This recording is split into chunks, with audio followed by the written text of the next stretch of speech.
merasa waktu 24 jam itu rasanya kurang. Sudah belajar berjam-jam tapi hasilnya nol besar.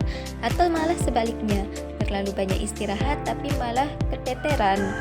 Ini adalah dilema sehari-hari yang sering kita hadapi. Karena itu saya memilih tema ini, yaitu analisis manajemen waktu belajar dan istirahat dengan matematika diskrit. Saya penasaran apakah matematika dapat yang sering dianggap abstrak dapat membantu kita menjawab pertanyaan ini secara logis. Bisakah kita membuat jadwal yang tidak hanya berdasarkan feeling, tapi benar-benar efektif? Untuk menjawabnya, kita akan gunakan 4 alat atau 4 konsep dari matematika diskrit, yaitu analisis logika, himpunan, relasi, dan bilangan bulat. Kita akan lihat bagaimana keempat konsep ini bekerja sama untuk mengurai masalah manajemen. Mulai dari konsep pertama, yaitu konsep analisis logika. Nah, di sini kita harus mengetahui bahwa logika itu adalah cara berpikir kita secara terstruktur. Nah, pertama-tama untuk analisis logika ini saya membuat 3 proposisi atau pernyataan sederhana, bisa dilihat yaitu P, Q, dan R.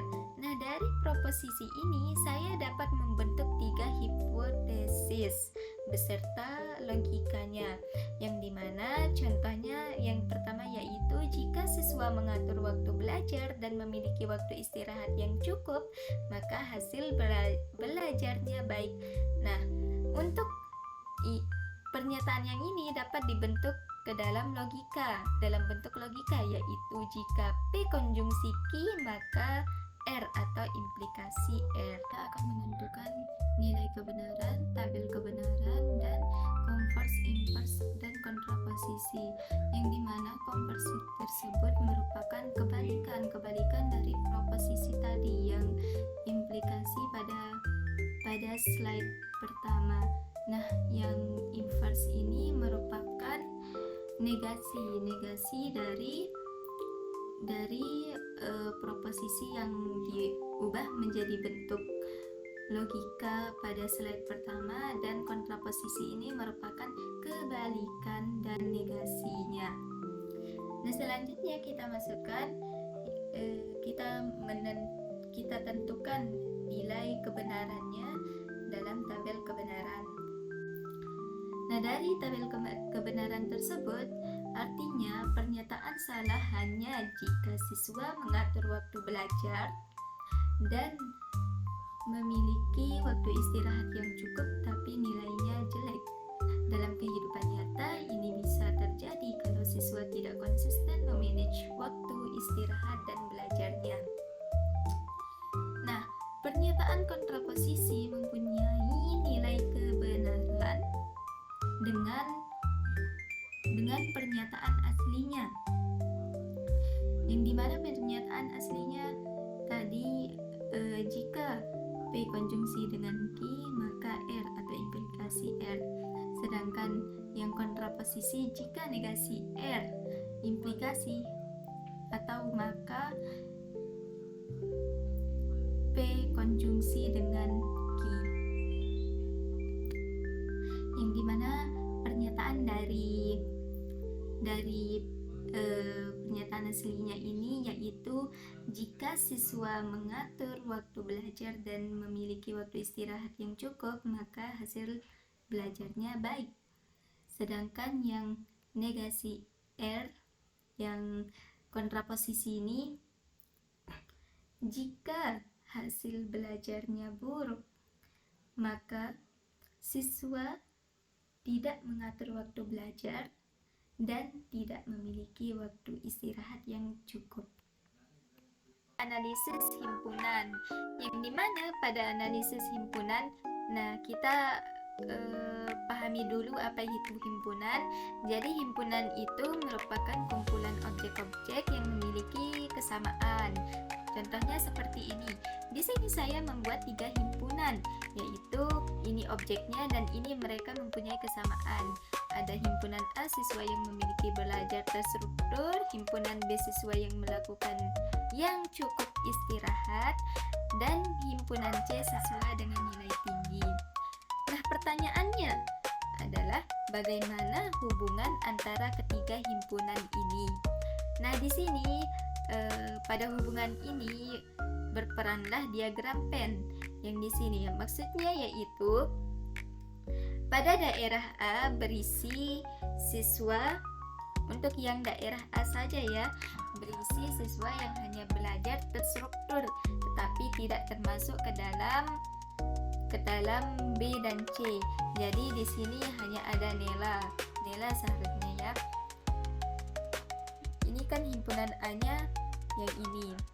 Kemudian himpunan B ini yang objek, maksudnya siswa yang bernama Adit ini dia termasuk ke B juga karena dia termasuk di siswa yang melakukan belajar terstruktur dan yang cukup istirahat. Selanjutnya yang C. Yang C ini dia termasuk ke dalam himpunan yang A dan B. Nah, selanjutnya kita beralih ke operasi himpunan. Operasi himpunan yang pertama yaitu yang paling menarik yaitu irisan atau gabungan. Contoh diagram Venn-nya yang ini. Jadi daerah yang diarsir ini yaitu Adit karena dia termasuk ke dalam dua himpunan A dan B karena ini irisan maksudnya dan. Selanjutnya yang gabungan A gabungan B yaitu seluruhnya. Kita gabungkan himpunan A dan himpunan B. Contohnya yaitu berarti yang diarsir yang di luarnya. Selanjutnya yaitu operasi pengurangan C dikurangi A. C dikurangi A itu yang siswa nilai tinggi dikurangi dengan siswa yang melakukan belajar terstruktur. Di sini kan yang tidak ada cuma Tina saja. Yang A sini termasuk ke dalam himpunan A. Jadinya hasilnya itu hanya Tina ini yang diarsir.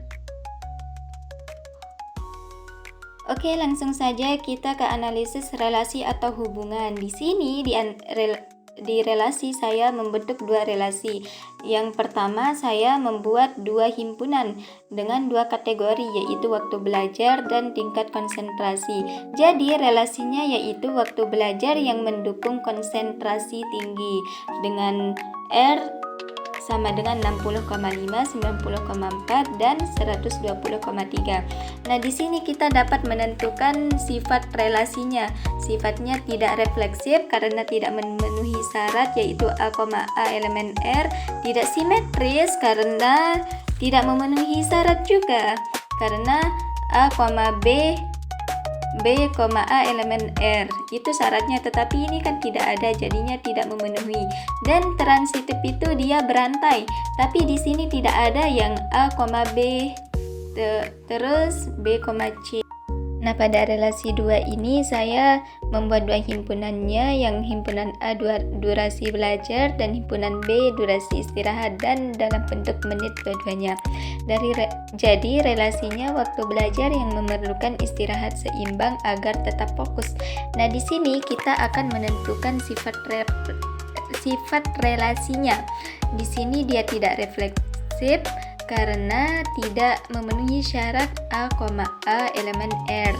Terus dia tidak simetris karena tidak memenuhi syarat A, B atau B, A elemen R. Terus dia memang transitif karena tidak ada rantai hubungan seperti A, B dan B, C yang bisa dilanggar. Oke, terakhir kita beralih ke konsep analisis bilangan bulat.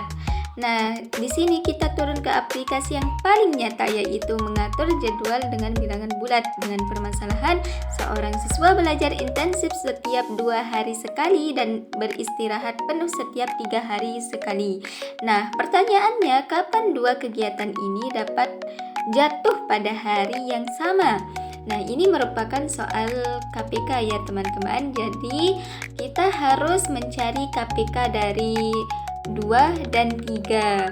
Nah, dapat kita lihat angka pertama yang sama itu yaitu 6. Jadi KPK-nya adalah 6. Jadi kesimpulannya setiap 6 hari sekali siswa akan memiliki hari di mana dia harus belajar intensif dan beristirahat penuh. Nah, ini sangat penting untuk dipersiapkan. Mungkin hari itu adalah hari untuk belajar super ringan atau menyesuaikan jadwalnya.